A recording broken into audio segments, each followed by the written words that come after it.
Tuhan bersamamu. dan bersama rohmu. Inilah Injil Yesus Kristus menurut Santo Markus. Dimuliakan.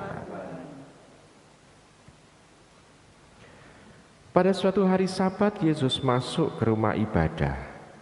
Di situ ada orang yang mati sebelah tangannya. Orang-orang Farisi mengamat-amati Yesus kalau-kalau ia menyembuhkan orang itu pada hari Sabat, supaya mereka dapat mempersalahkan dia. Kata Yesus kepada orang yang mati sebelah tangannya itu, "Mari, berdirilah di tengah." Kemudian Yesus berkata kepada mereka, "Manakah yang diperbolehkan pada hari Sabat? Berbuat baik atau berbuat jahat? Menyelamatkan nyawa orang atau membunuh orang?" Tetapi mereka itu diam saja. Yesus jengkel karena kedegilan mereka. Dengan marah, ia memandang sekeliling lalu berkata kepada orang tadi, "Ulurkanlah tanganmu." Ia pun mengulurkan tangannya dan sembuhlah seketika. Lalu keluarlah orang-orang Farisi dan segera bersekongkol dengan orang-orang Herodian untuk membunuh dia. Demikianlah sabda Tuhan.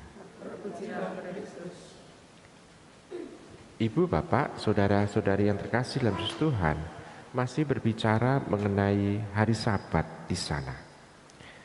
Orang-orang Yahudi mempunyai satu hari untuk sambat adalah pada Sabat itu. Sambat kepada Tuhan untuk. Tetapi kita bisa melihat pada saat mereka sambat kepada Tuhan, sebetulnya mereka itu kan menanti Tuhan bertindak untuk diri mereka.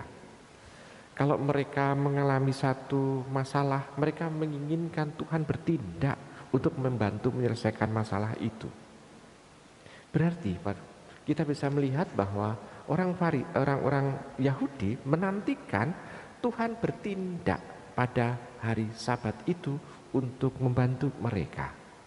Atau minimal mereka itu menginginkan Tuhan mendengarkan seruan doanya pada waktu mereka pergi ke sinagoga atau ke bait Allah pada hari Sabat itu. Jadi mereka pendek kata itu mau untuk menginginkan Tuhan bekerja pada waktu hari Sabat untuk mereka, minimal mendengarkan doa-doa mereka.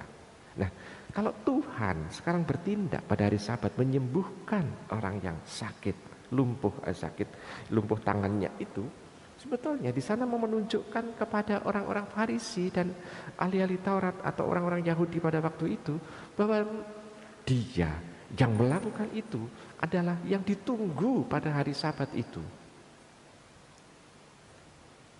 Tuhan Yesus mau menunjukkan bahwa dia sebetulnya mau untuk memberikan yang terbaik di waktu orang-orang itu istilahnya ada dalam situasi yang merana. Maka pada hari Sabat Tuhan Yesus mau menunjukkan bahwa dia adalah Tuhan pada hari Sabat itu. Tuhan pada hari Sabat itu. Anak manusia lebih dibanding dengan hari Sabat itu.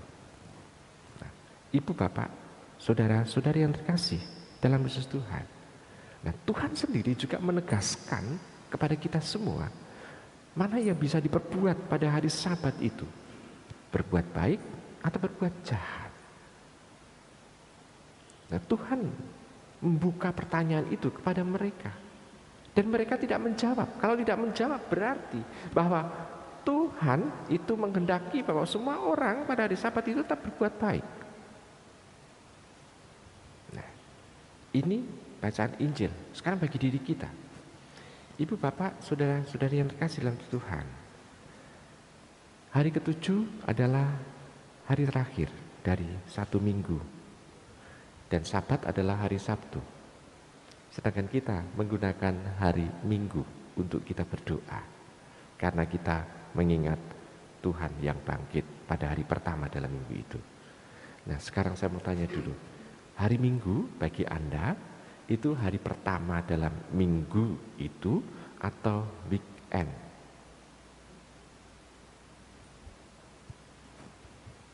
Hari Minggu sebagai weekend atau hari pertama dalam minggu itu? Kalau weekend berarti sudah capek, hari capek. Maka kalau orang pergi ke gereja berarti dia hanya kewajiban. Wis kesel nyambut gawe, maka hari weekend. Maka kalau kita bisa melihat pada hari Minggu orang tidak bersemangat ke gereja lagi, tetapi weekend. Hari paling capek kapan? Senin kadangkala. Kenapa? Karena orang libur itu malah membuat dirinya capek. Kenapa? Karena dolan ke sana kemari sehingga dirinya capek. Sehingga weekend, hari pertama dalam bekerja itu menjadi hari yang payah betul. Padahal orang biasanya kalau capek itu karena bekerja. Tetapi kalau kita capek karena liburan. Bener orang ini? Rumusan ini bener enggak? Baik. Sekarang kalau demikian, bagaimana kita mencoba untuk menghargai satu hari? Tuhan menciptakan hari bagi diri kita. Untuk apa? Untuk supaya kita memang melakukan pekerjaan kita, melakukan apa yang dikehendaki oleh Tuhan. Tetapi apakah kita juga ingat Tuhan pada hari-hari di mana kita itu juga bekerja? Kalau untuk saudara-saudari yang setiap hari itu misa harian, di sana mau menampakkan bahwa dalam hari yang ditapaki hari demi hari itu, awal hari mau untuk berjumpa dengan Tuhan, sehingga pada saat bekerja seolah-olah kita itu membawa Tuhan dalam hidup ini, sehingga kita bisa melakukan yang terbaik dalam hidup ini. Sehingga kita bisa merasakan bahwa hari Minggu itu menjadi puncak di mana kita itu berelasi dengan Tuhan. Tetap ada relasi. Seperti panjenengan bersama dengan pasangan Anda, tiap hari ketemu, tiap hari dialog. Tetapi ada hari-hari khusus, ada prime time di mana Anda ada waktu yang utama untuk berdialog yang istilahnya yang sangat-sangat dalam, sangat-sangat intim. Nah, kita bisa melihat di sana. Hari Minggu juga seperti itu bagi diri kita. Nah, bagi orang Yahudi, ini aturan ini itu lebih ditekankan aturannya, bukan tujuannya. Bukan tujuannya, tapi lebih aturannya.